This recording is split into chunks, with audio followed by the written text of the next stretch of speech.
Welcome to Stairway to English. In this video, you will listen and read about how do we make moral decisions through 5 detailed episodes. This lesson will help you improve your English while exploring emotions, reason, society, and personal responsibility in moral choices. If you enjoy the video, please like it and share your thoughts in the comments. Episode 1. What are moral decisions? Every day, people face choices. Some choices are small, like what to eat for breakfast or what clothes to wear. Other choices are bigger, like which career to follow or which city to live in. But there is a special kind of choice that is not only about personal comfort or personal success. It is about what is right and what is wrong, what is fair and what is unfair, what is good and what is harmful. These choices are called moral decisions. A moral decision is different from an ordinary decision because it includes values. When you make a moral decision, you are not only thinking about yourself, but also about other people, society, or even the future. For example, imagine you see a wallet on the street. You could take the money inside, or you could return it to its owner.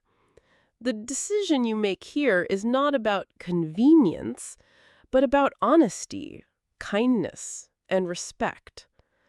So, how do we actually make moral decisions? This is not always easy. Sometimes our feelings guide us. Sometimes our culture influences us. And sometimes we think carefully using reason. Often it is a mix of all three. Human beings are emotional, social, and rational. So the way we decide is never simple. Emotions play a strong role in moral choices. For example, when you see someone suffering, you might feel compassion. That compassion pushes you to help. In another situation, you might feel anger when you see injustice, and that anger makes you want to act against it. Emotions are like signals that tell us something is important, but feelings are not always perfect guides. Sometimes they can be too strong or misleading. That is why people also need reason. Reason helps us step back and think carefully. For example, suppose you want to help a friend, but helping might also harm someone else. Here you need to consider the results of your actions. You ask yourself, what will happen if I choose this? Who will be affected? Is this fair to everyone? Using reason helps us avoid quick, emotional mistakes. Culture also has a big influence. What people think is right or wrong often depends on their traditions, religion, or community. In some cultures, family loyalty is the most important value, so people make decisions that protect their family first. In other cultures, personal freedom is more important, so people decide in ways that protect individual rights. This does not mean one culture is better than another, but it shows that moral decision-making is shaped by the society around us. Philosophers have studied moral decisions for thousands of years. They ask questions like, do people choose what is good because they want to be happy, or because it is their duty? Is morality about results or about principles? These questions are difficult, but they show us that morality is at the heart of human life. Every time we choose, we are shaping the kind of person we are and the kind of world we want to live in. An example can make this clearer. Imagine you are in a supermarket and you see a person drop some coins. Nobody else notices. You could keep the money or you could give it back. If you keep it, you gain a small benefit. If you return it, you may lose a little, but you show honesty and respect. Which one is better? Most people would say returning it is the right choice because it respects the other person and keeps trust alive in society. Another example, suppose you have to choose between telling the truth and protecting a friend. Maybe your friend did something wrong and someone asks you about it. If you tell the truth, your friend may suffer. If you protect your friend, you may be dishonest. Which choice is correct? These kinds of situations show how difficult moral decisions can be. There is not always a clear or easy answer. At the heart of every moral decision is the question, what kind of person do I want to be? Do I want to be honest, kind, fair, and responsible? Or do I want to choose only what is easy and useful for myself? This question helps us guide us when choices are confusing. In this first episode, we have seen that moral decisions are not just about daily comfort, but about values, feelings, culture, and reason. They are the decisions that show who we are and what we care about. Every person makes moral choices every day, even in small situations. The way we make these choices creates our character and also affects the world around us. Episode 2: The Role of Emotions in Moral Choices. When we think about moral decisions, we often imagine people sitting quietly, thinking carefully, and using logic. But in real life, emotions are always present. Our hearts and our minds work together, and often our feelings guide us before our thoughts do.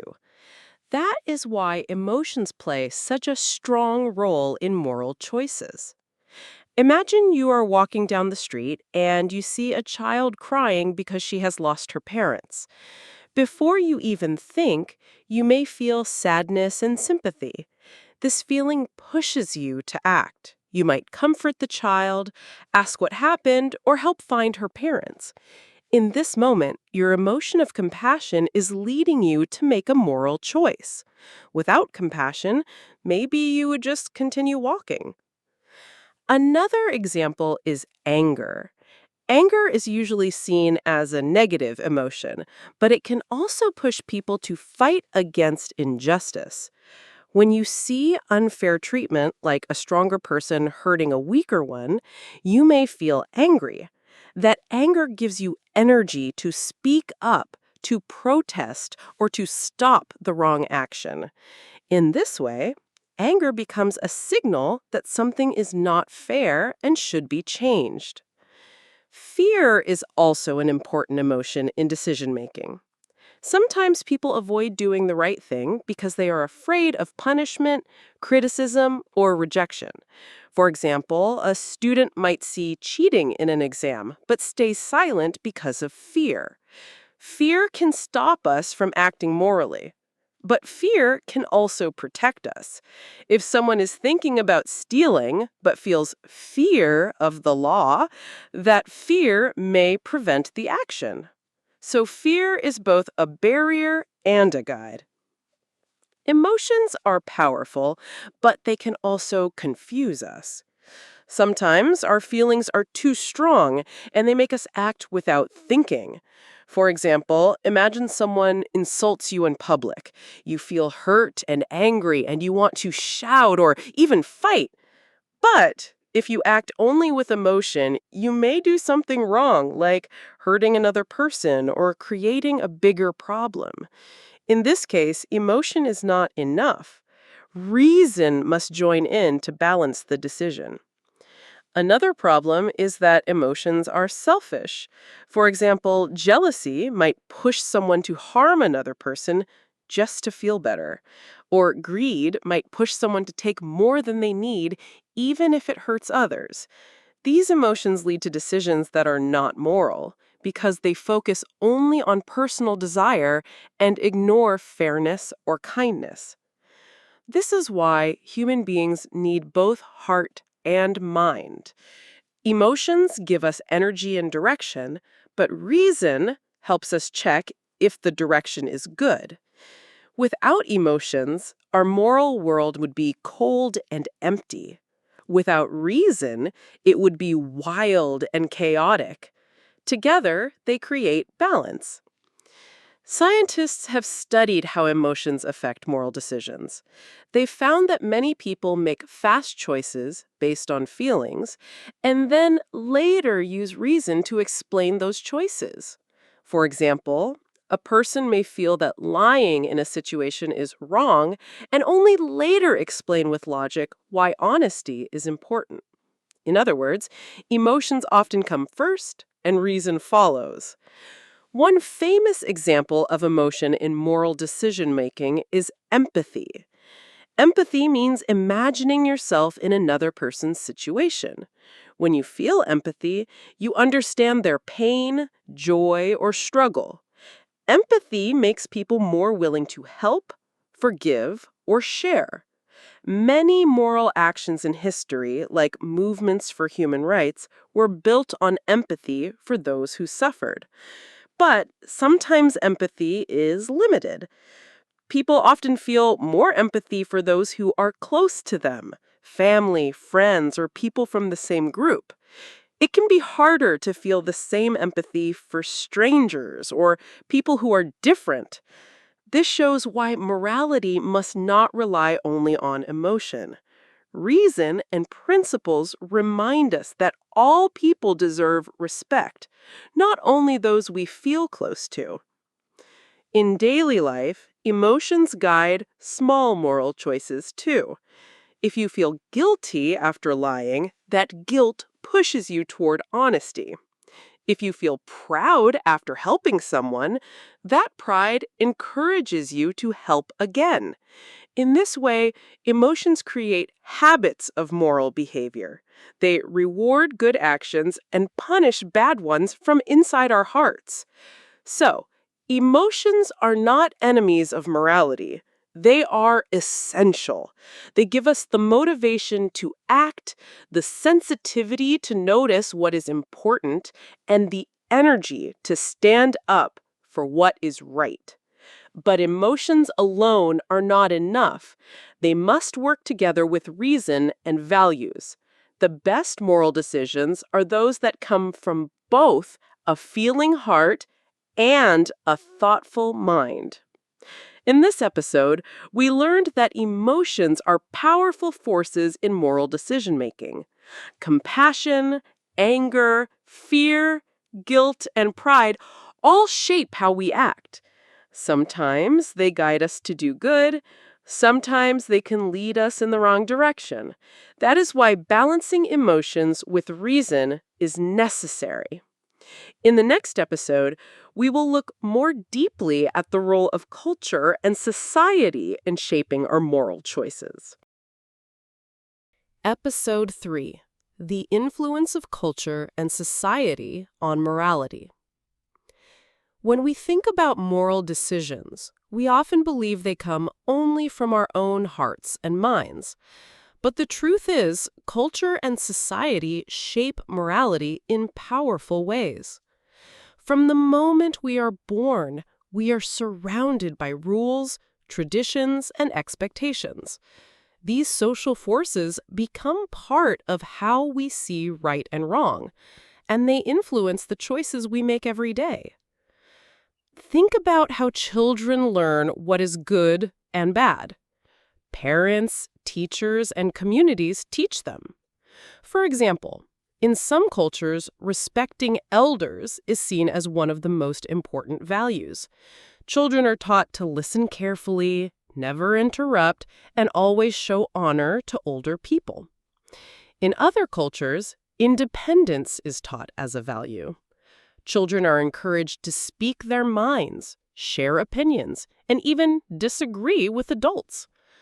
Both groups of children grow up believing they are doing the right thing, but their definitions of right and wrong are different. Religion is another strong influence. Many societies have moral rules that come from religious teachings. These rules can shape laws, traditions, and personal choices. For example, the ideas of kindness, honesty, or forgiveness are central in many religions, and they guide people in daily life. But sometimes religions disagree on what is moral. In one religion, a certain behavior might be praised, while in another it might be seen as wrong. This shows that morality is not always universal. It often depends on the society and culture where a person grows up. Laws also play a role. Governments create systems of rules to control behavior, and these laws often reflect cultural values. For instance, in some countries, eating certain foods or drinking alcohol may be illegal, while in others it is completely normal. People living under those laws usually come to see the behaviors as moral or immoral, depending on the society they live in. Laws do not just punish, they also teach people what is considered acceptable. Traditions and customs influence morality too. For example, in some cultures, sharing food is a symbol of kindness and community. In others, personal space and privacy are more important. A person who refuses to share food in a sharing culture may be seen as selfish. But in another culture, the same action might not carry any negative meaning at all. This proves how deeply morality is connected to social habits. Social pressure also shapes moral decisions. People often want to belong and be accepted by their group. Sometimes they act in ways they personally disagree with just to avoid rejection.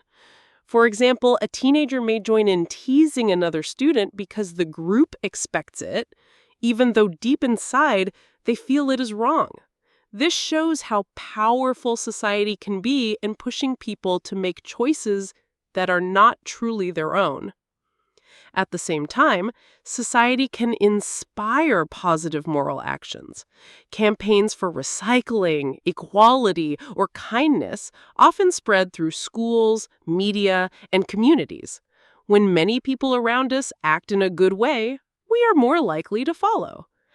Society does not just pressure people negatively, it can also guide them toward positive moral habits. One interesting question is, if societies create different moral rules, does that mean there is no universal morality? Some philosophers say morality is relative, meaning it depends on time and place. Others believe that certain principles, like not killing innocent people or not stealing, are universal across all societies. For example, while cultures may disagree about food rules or traditions, almost all cultures agree that unnecessary harm to others is wrong.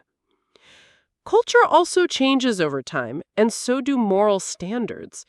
In the past, certain practices like slavery or discrimination were accepted in many societies.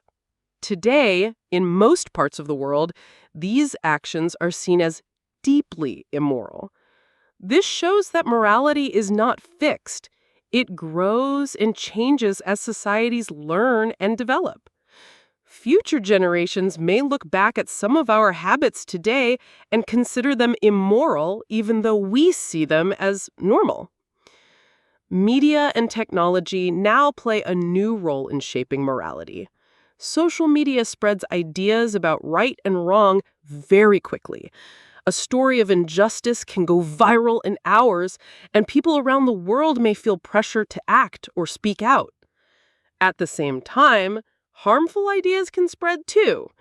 This global connection shows how society's influence on morality is no longer limited to local culture.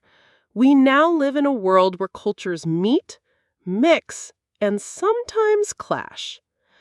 So, morality is not only inside us, it is also around us.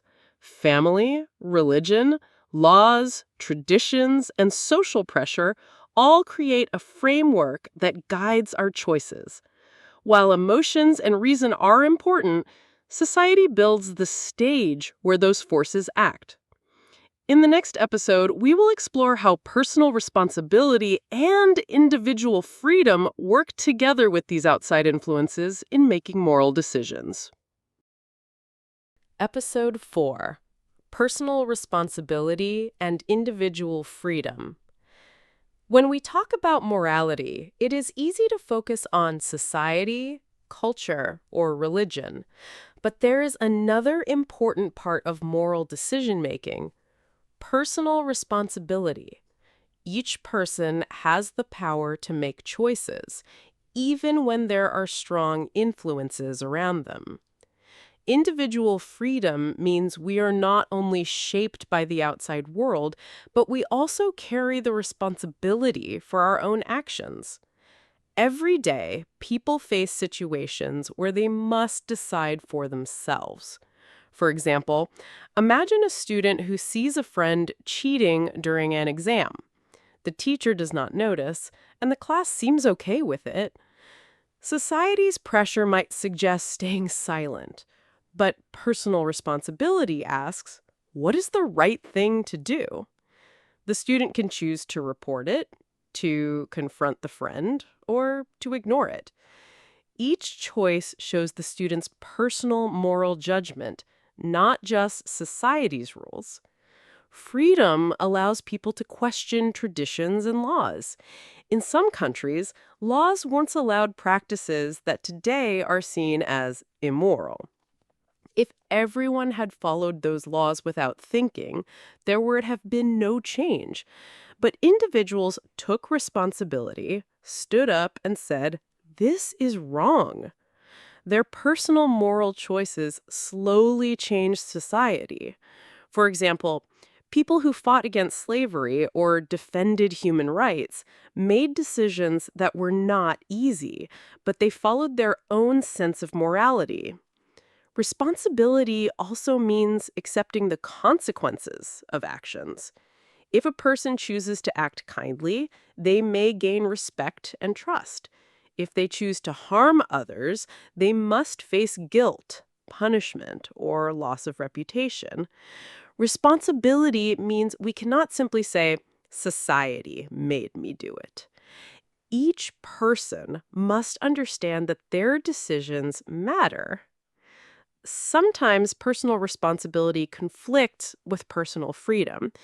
For example, a person might want to say whatever they think, but freedom of speech also comes with responsibility. Words can hurt others, spread lies, or cause harm. A responsible person uses freedom wisely, not just for personal gain, but also with awareness of others. True morality combines freedom with responsibility. It means acting not only because we can, but because we should. Another important part of personal responsibility is self-reflection. Before making a decision, people can stop and ask themselves, why am I choosing this? Is it because I want to or because others expect it? Is it truly right? Or is it just easy? This reflection helps individuals move from blind action to thoughtful morality. For example, a worker may be told by a boss to lie to a customer. Obeying would protect the job, but personal responsibility may push the worker to be honest. Even when it is risky, such a choice shows true moral strength. Freedom also allows us to grow and learn. People make mistakes, and mistakes can teach valuable lessons. When a person takes responsibility for a wrong action, apologizes, and changes behavior, they grow morally.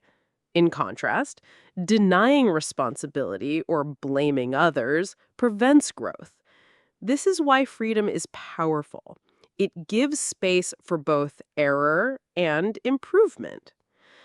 However, freedom is not the same everywhere. In some societies, people may not have the same level of choice. Strict laws, political systems, or strong traditions can limit freedom. But even in those environments, personal responsibility exists. A person may still choose to act kindly, help a neighbor, or stand up against injustice in small ways. Even limited freedom does not erase the power of individual moral choice. At the heart of morality, personal responsibility is what connects thought and action. Society may guide us, emotions may push us, and reason may explain things. But in the end, each person must decide for themselves. Choosing what is right, accepting consequences, and balancing freedom with care for others makes moral decision making truly human. In the next episode, we will bring together all the pieces: emotions, reason, society, and personal responsibility, and think about how they work together to form our moral world. Episode 5: Bringing It All Together.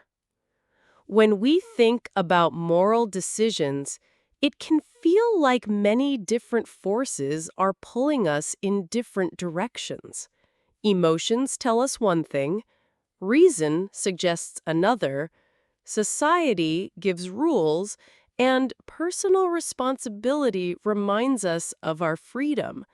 But in real life, these parts do not work separately. They mix together in complex ways, and we must find balance. Imagine a person walking down the street who sees someone in trouble. Emotions rise quickly: fear, concern, or sympathy. Then reason enters, asking, what is the safest way to help? Should I call for assistance? Should I step in directly? Society also has an influence. If others around are ignoring the problem, the person may hesitate. But personal responsibility adds another voice. You know helping is right, and you are free to act. The final decision will not come from only one part, but from the combination of all.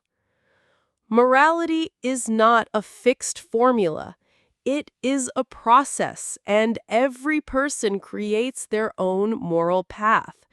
Some people rely more on reason, carefully weighing every detail. Others follow emotions, choosing kindness and compassion, even when it is risky. Some focus on traditions and laws, while others trust their personal sense of responsibility. There is no single answer that fits all people, but every person can reflect on these influences and find their own moral compass. History shows us that great changes happen when people combine these forces. For example, movements for justice often start with strong emotions, like anger at unfairness or compassion for the weak. Then, reason builds arguments to show why change is necessary. Society slowly accepts new values, and individuals take responsibility to act. Without this combination, progress would not be possible. In daily life, the same process works. A parent deciding how to raise a child may feel deep emotions of love, use reason to plan the best education, consider social expectations, and finally, take personal responsibility for the child's future. A worker making a difficult choice about honesty, a friend deciding whether to tell the truth, or a leader shaping policies all face this mix of influences. The beauty of moral decision-making is that it makes us human. Animals also show care, loyalty, or fear, but humans can step back and ask, is this right? Should I do this? What will the consequences be? This self-reflection allows growth, change, and progress. It also gives each person dignity because every choice shows their values and character. Sometimes moral decisions feel heavy because there is no perfect solution. A person may feel guilty after choosing what seemed best. But this is natural. Morality is not about reaching perfection. It is about striving to do better, to care for others, and to live with integrity. Even mistakes can teach lessons, as long as we take responsibility and learn. At the end, making moral decisions is about balance. Too much emotion without reason can lead to harm. Too much reason without compassion can feel cold.